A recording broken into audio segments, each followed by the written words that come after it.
Hello, it is 10 a.m. in London, it's 7 p.m. in Sydney. I'm Monita Rajpal. You're watching World 1. Also ahead, an emergency meeting over Europe's deadly E. coli outbreak. Officials are still scrambling to find the source.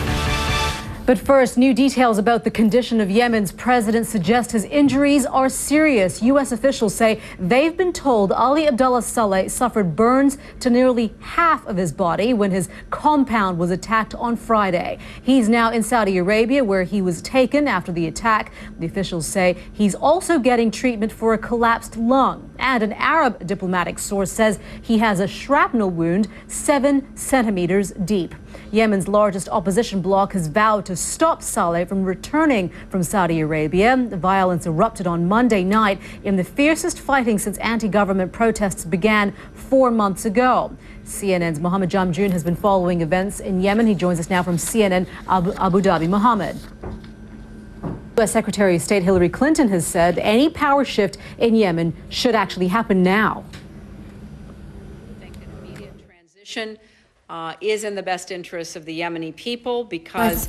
Now let's see what newspapers around the world are saying about this. In the UK, The Independent has this headline: Yemen braced for power battle as president vows to return. It goes on to say Yemenis have jubilantly celebrated the autocratic president's abrupt departure, but his exit has left a deep power vacuum that some analysts fear could ignite a broader conflict that would mire the country in civil war. In the United Arab Emirates, The National has this headline: Yemen needs a compromise that Saleh always opposed. It says what the protesters have suggested is that Yemen's future does not have to lie with one strong man, but with several politically weaker ones. Mr. Saleh's departure may provide them with an opportunity to prove it. And finally, the Australian's headline: nightmare scenario in Yemen. It says the challenges in Yemen could hardly be greater amid the deepening chaos. However, the original demands of the protest movement for democracy and freedom remain as valid now as they have been since the start of the Arab Spring. European Union agriculture ministers are holding emergency talks right now about the E. coli outbreak, which has killed 22 people so far. Scientists in Germany still haven't established where that bacteria came from. And now, as well as the thousands of people infected, vegetable growers are suffering because many consumers are avoiding fresh produce. Tests so far have showed up no trace of the deadly bacteria at a sprout farm in northern Germany, but authorities say that doesn't rule it out as a source of the infection. Officials have said, though, that there is a direct link between the sprout company and people getting sick. CNN's Fred Pleitgen is following developments for us, and he joins us now from Berlin. And Fred, I guess it's safe to say that those test results are inconclusive at this point. Only 20 out of the 40 samples have been tested.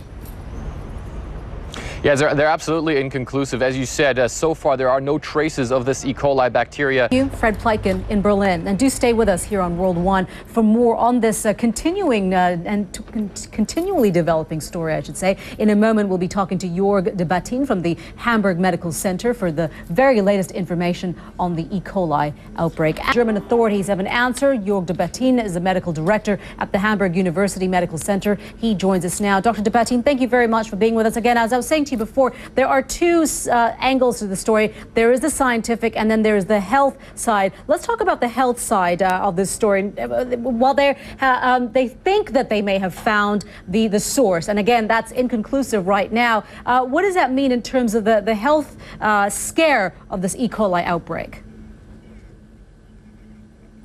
Well, we're sort of seeing the back end of this. So far as we're seeing a lot fewer patients with primary infection symptoms, and we are fortunately seeing a lot fewer patients also with the complication of that EHEC infection, the so-called HU syndrome. What we've learned about this bacteria, this strain, is that it is virulent, it is rare. What else have you learned in terms of when it comes to the treatment of this bacterium? Well, there's a lot of aspects about the pathogenesis of this disease that we simply do not understand. Welcome back. You're watching World 1. There are reports coming into CNN of a huge explosion around Muammar Gaddafi's compound in the Libyan capital of Tripoli. CNN's Dan Rivers is there. He joins us now with more on that. Dan, what do we know?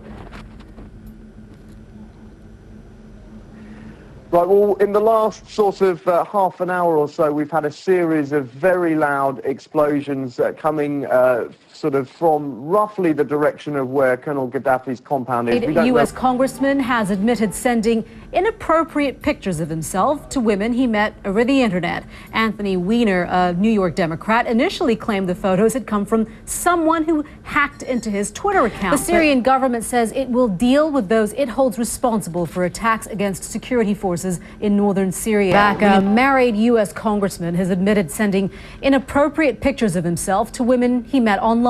Anthony Weiner, a New York Democrat, had tears in his eyes as he publicly apologized for sending the photos and then lying about them in a cover-up. Weiner admits he exchanged explicit photos, including this one with half a dozen women before and after he got married. But he says he won't resign from the House of Representatives. Now, Weiner had been described as a rising star of the Democratic Party, and he was expected to run for mayor of New York City in 2013. The Democratic leader in the House of Representatives, Nancy Pelosi, is calling for an ethics investigation to find out if the 46-year-old broke any House rules. Well, CNN's Jeannie Mose has that story. The cameras sounded like a firing squad. Since Congressman Weiner's admission, plenty of people have taken to the Twitterverse to give their thoughts on Weinergate. Let's begin with Brad Local. He says Weiner is a bad husband, not a bad politician. If most of us could lose our jobs for infidelity, etc., the unemployment rate would be 90%. Then we have let's see if I could get this one up. Another user calling herself Greek Girl Diva, saying, not condoning what Anthony Weiner did because he lied for a week, but I think more people have done similar things than pundits realize. And then, okay, I apologize for this. Let's go to this name, Rain Maida here. Many of you might recognize him as being the front man for the Canadian band Our Lady Peace. He says, you're a public servant who is proven to be deceitful and untrustworthy. No one cares about the pics. You're a liar, resign. And then we have Dr. Phil on his official Twitter page. He says, long day for Congressman Weiner, puzzling to me how he could think there could even almost be a possibility, sort of, kind of, be any other outcome. Dr. Phil there. Well, we go from one controversial man to another, and the head of the organization that governs football, world football, Sepp Blatter. He's apparently now saying he wants to improve the image, and he's bringing an interesting lineup in that. A very interesting lineup. Yeah. Monita, thanks very much. Very, very fortunate that Buemi was coming to the end of his run and slowing down, because that, Monita, could have been a whole lot worse. A Marshall? Hello? I know.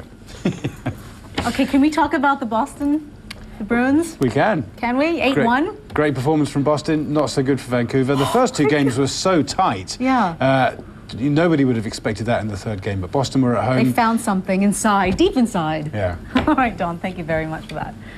Coming up, watching and waiting as tensions rise in Yemen. British forces prepare for a deployment. We'll bring you that. But one of the worst wildfires in Arizona's history got even bigger on Monday. Now, strong winds are making life even harder for the firefighters. Meteorologist Jennifer Delgado is at the World Weather Center with details. And I understand, Jen, people can't even go outside of their homes just because it's just, the smoke is just so overwhelming. Absolutely overwhelming. This is certainly a danger. Anyone who has any type of health problem, say asthma, or even the elderly. Indeed. When the All right, Jen, thank you so much. Welcome.